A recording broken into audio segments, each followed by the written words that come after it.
Ces photos du candidat Macron prenant le train en 2016, vous ne les verrez pas durant son mandat, tout simplement car les présidents français ne prennent jamais ou presque le train. La raison principale, aussi paradoxale soit-elle, est avant tout économique. Si pour un citoyen lambda, le train est souvent une solution moins onéreuse, plus écologique, voire plus rapide que l'avion ou la voiture, pour le président et son service de sécurité, c'est un véritable casse-tête qui coûte cher, très cher à l'Élysée. Bonjour monsieur. Vous êtes venu en train? Non, je suis venu en voiture. Depuis les années 60, une réglementation interne à la SNCF, le plan haute personnalité, dit plan S, impose une préparation scrupuleuse et ne peut être activé que sur demande du ministère de l'Intérieur. La machine commerciale, très rodée, ne doit pas dérailler. Un président doit ainsi emprunter un train commercial comme tout passager et aux frais de l'Élysée. Si un wagon peut être alloué à une haute personnalité et à sa garde rapprochée, aucun train ne peut être réquisitionné entièrement ni voyager à vide. Les horaires ne changent pas pour ne pas chambouler l'ensemble du réseau. Ce plan haute personnalité concerne donc le président de la République, mais aussi le Premier ministre et les dirigeants internationaux. Les ministres sont donc invités à utiliser le train par la charte de déontologie instaurée depuis François Hollande.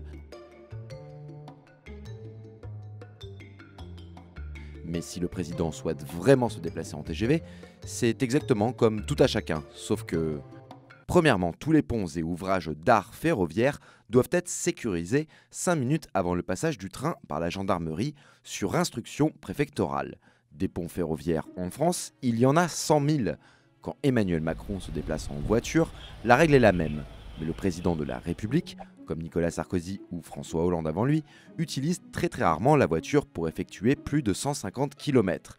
Avec une escorte de 10 à 15 véhicules, transportant une cinquantaine de personnes, services de sécurité, logistique, conseillers, invités, etc., l'avion, même pour une courte distance, est privilégié. D'autant que le président de la République doit rester maître de sa mobilité.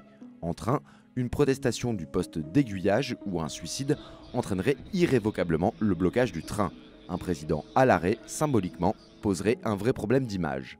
Quand bien même le président l'utiliserait, les ponts ou les blocages ne sont pas les seules problématiques. Le plan S active une inspection minutieuse du train emprunté avant son départ.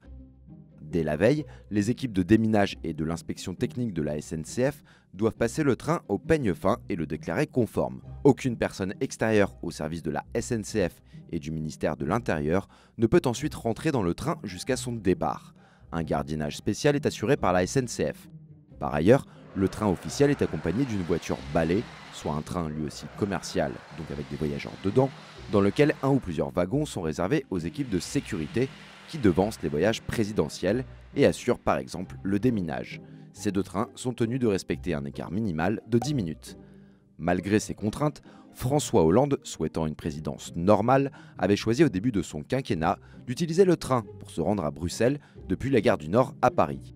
Si son voyage plus ou moins improvisé s'est déroulé sans accroc, il a mis les services de sécurité présidentielle sur les dents, ces derniers dénonçant au passage le manque de professionnalisme autour de la décision de François Hollande, une expérience jamais reproduite par un président depuis. Au final, un déplacement en avion, même pour une très courte distance, reste le moyen le plus rapide et le plus sécurisé pour un président français. D'autant qu'avec le Premier ministre, il a à sa disposition une flotte de 9 avions, 6 Falcon et 3 Airbus, et 3 hélicoptères Super Puma. Une option finalement plus économique que la prestation commerciale de la SNCF et des moyens mobilisés pour la sécurité. Néanmoins, à l'occasion des inaugurations de certaines lignes comme la LGV Rhin-Rhône pour Sarkozy, le Paris-Rennes en juillet 2017 et le lancement du TGV au Maroc en novembre 2018 pour Emmanuel Macron, des présidents français en fonction sont bien montés dans des trains, mais il s'agissait uniquement de marquer le lancement de ces nouvelles lignes. Une seule situation pousserait les présidents à utiliser ce moyen de transport en cas de campagne électorale. Un président candidat à sa succession respecte les mêmes règles que les autres candidats et les budgets de déplacement pour faire campagne ne sont pas alloués à l'Élysée, mais au parti du candidat. Ainsi, si le président candidat souhaite se déplacer en avion privé, le voyage sera facturé sur ses frais de campagne. Et comme l'expliquait Nicolas Sarkozy en février 2012 au lancement de sa campagne, à l'occasion d'un déplacement à Lille, je ne prenais plus le train comme président à cause des règles de sécurité. Il faut garder chaque pont sous lequel passe le train, mais comme candidat, on ne garde pas les ponts.